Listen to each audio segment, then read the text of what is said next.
तुम भगवान को जानते हो या सिर्फ उनके बारे में सुनते हो? तुम रियलिटी को समझते हो या सिर्फ उससे एक्सपीरियंस करते हो बिना क्वेश्चन किए? भगवत गीता का अध्याय 7 एक ऐसा चैप्टर है जहाँ श्री कृष्ण एक माइंड शेकिंग ट्रूथ रिवील करते हैं। यहाँ वो सिर्फ धर्म या कर्मा की बात नहीं करते बल्कि एग्जिस्टेंस की कोर रियलिटी को एक्सपोज करते हैं। ये अध्याय नॉलेज और रियलाइजेशन के बीच का डिफरेंस समझता है, क्योंकि कृष्ण कहते हैं सिर्फ ज्ञान काफी नहीं होता, विज्ञान जरूरी होता है। सिर्फ थ्योरी नहीं, डायरेक्ट एक्सपीरियंस।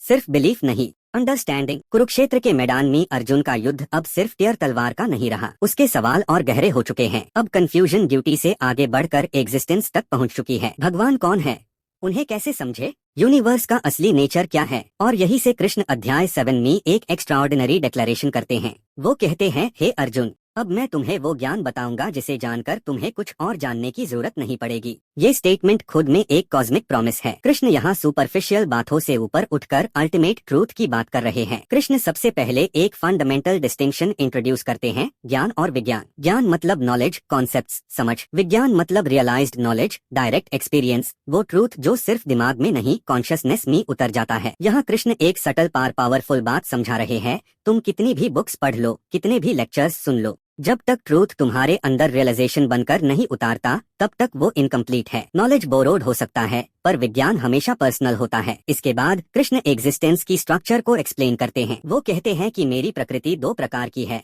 अपरा प्रकृति और पारा प्रकृति। अपरा प्रकृति वो लोअर नेचर है जिसमें फिजिकल एलिमेंट्स आते हैं, पृथ्वी, जल, अग्नि, वायु, आकाश और साथ ही माइंड, इंटेलेक्ट और ईगो। ये वो वर्ल्ड है जिसे हम देखते हैं, टच करते हैं, मेजर करते हैं। लेकिन कृष्ण यही रुकते नहीं, वो पारा प्रकृति की बात करते हैं। वो हायर नेचर जो कॉन्शियसनेस है, जीवन शक्ति है, वो अवेयरनेस जो मैटर को लाइफ देती है। यहाँ एक माइंड एक्सपैंडिंग इनसाइट छुपी है। इंसान सिर्फ बॉडी नहीं, सिर्फ थॉट्स नहीं, बल्कि कॉन्शियस प्रेजेंस है। कृष्ण कहते हैं कि पूरा यूनिवर्स मेरी हाई एनर्जी का मैनिफेस्टेशन है। ये आइडिया ऑर्डिनरी रिलीजियस बिलीफ से कहीं ज्यादा गहरा है। सब कुछ मुझसे ही उत्पन्न होता है, मुझ पर ही टिकता है और एंड मी मुझ में हाई विलन होता है। यहाँ कृष्ण सेपरेशन के इल्यूजन को तोड़ रहे हैं।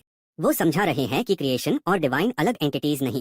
जैसे लहरें समुंदर से अलग नहीं होती, वैसे हाई यूनिवर्स डिवाइन कॉन्शियसनेस से अलग नहीं। फिर कृष्ण एक पैराडॉक्सिकल ट्रूथ बोलते हैं, सब कुछ मुझ में स्थित है पर मैं अन सब में लिमिटेड नहीं हूँ। मतलब डिवाइन सब में प्रेजेंट है पर किसी एक फॉर्म में कन्फाइंड नहीं। ये कॉन्सेप्ट नॉन ड्युअलिटी की तरफ इशारा करता है। हम जनरली भगवान को एक मूर्ति, एक इमेज, एक डिस्टेंट पावर के रूप में देखते हैं। कृष्ण कहते हैं डिवाइन कोई ऑब्जेक्ट नहीं, एग्जिस्टेंस का बेस है। लेकिन अगर ट्रूथ इतना क्लियर है तो इंसान उसे देख क्यों नहीं पता? कृष्ण इसका जवाब देते हैं, माया। माया मतलब इल्यूजन, मिसपरसेप्शन, वो वे जो रियलिटी को डिस्टोर्ट कर देता है। इंसान अपीयरेंसेस में अटक जाता है, body, identity, success, failure, desires, mind outer world में इतना उलझ जाता है कि इनर ट्रूथ इनविजिबल हो जाता है। माया का मतलब फेक रियलिटी नहीं बल्कि इनकम्प्लीट परसेप्शन है। कृष्ण यहाँ एक साइकोलॉजिकल ऑब्जर्वेशन करते हैं। वो कहते हैं कि लॉर्ड डिवाइन को 4 रीजंस से अप्रोच करते हैं, कुछ दुख में, कुछ डिजायर्स के लिए, कुछ क्यूरियोसिटी में और कुछ ट्रू नॉलेज के लिए। सभी भक्त अच्छे हैं पर ज्ञानी सबसे प्रिय है, क्योंकि ज्ञानी डिवाइन को एक्सटर्नल पावर नहीं, अपनी हाई ट्रू नेचर के रूप में रियलाइज करता है। कृष्ण एक हर्ष रियलिटी भी रिवील करते हैं।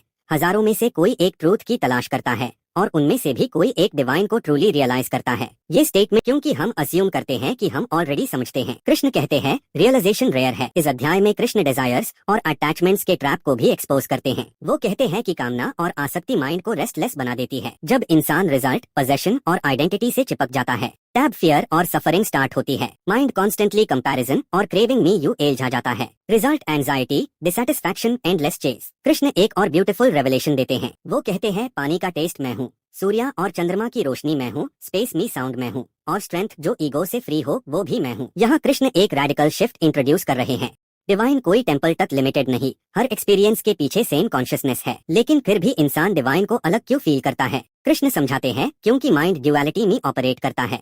ये मैं और मेरा, ये और वो क्रिएट करता है। सेपरेशन एक मेंटल कंस्ट्रक्ट बन जाता है। रियलिटी में सब इंटरकनेक्टेड है, पार परसेप्शन में फ्रैगमेंटेड। कृष्ण फिर डिवोशन के डीपर डायमेंशन को एक्सप्लेन करते हैं। वो कहते हैं कि जो मुझे एक हाई अल्टीमेट ट्रूथ के रूप में समझकर सरेंडर करता है वो माया के पार चला जाता है। यहाँ सरेंडर का मतलब वीकनेस नहीं बल्कि रेजिस्टेंस का डिसोल्यूशन है। जब ईगो का ग्रिप छूटता है क्लैरिटी इमर्ज होती है। अध्याय 7 का सेंट्रल मैसेज ये है कि डिवाइन को समझने के लिए ब्लाइंड बिलीफ नहीं, डीप इंक्वायरी जरूरी है। कृष्ण अर्जुन को एनकरेज करते हैं कि वो रियलिटी को कॉन्शियसली ऑब्जर्व करे, नॉलेज को एक्सपीरियंस में ट्रांसफॉर्म करे, क्योंकि जब तक ट्रूथ सिर्फ शब्द है तब तक वो फ्रैजाइल है। जब वो रियलाइजेशन बन जाता है तब वो अनशेकेबल है। ये अध्याय इंसान को एक आइडेंटिटी शिफ्ट की तरफ पुश करता है, बॉडी सेंट्रिक से कॉन्शियसनेस सेंट्रिक, रिएक्शन से अवेयरनेस, इल्यूजन से अंडरस्टैंडिंग। कृष्ण यहाँ एक साइलेंट इन्विटेशन देते हैं, अपनी परसेप्शन को क्वेश्चन करो। जो तुम देख रहे हो क्या वो फाइनल ट्रूथ है? जो तुम समझ रहे हो क्या वो डायरेक्ट एक्सपीरियंस है? और शायद अध्याय 7 का सबसे गहरा इम्पैक्ट ये है, डिवाइन को पाना नहीं होता, रियलाइज करना होता है। ट्रूथ को क्रिएट नहीं करना होता, अनकवर करना होता है। कृष्ण का मैसेज टाइमलेस है, रियलिटी को समझो, इल्यूजन को पहचानो और अपनी ट्रू नेचर को जान लो। अगर आपको ये एक्सप्लेनेशन मीनिंगफुल लगा, वीडियो को लाइक करिए और चैनल को सब्सक्राइब करिए, क्योंकि यहाँ हम भगवद गीता को सिर्फ कोट नहीं करते, डिकोड करते हैं।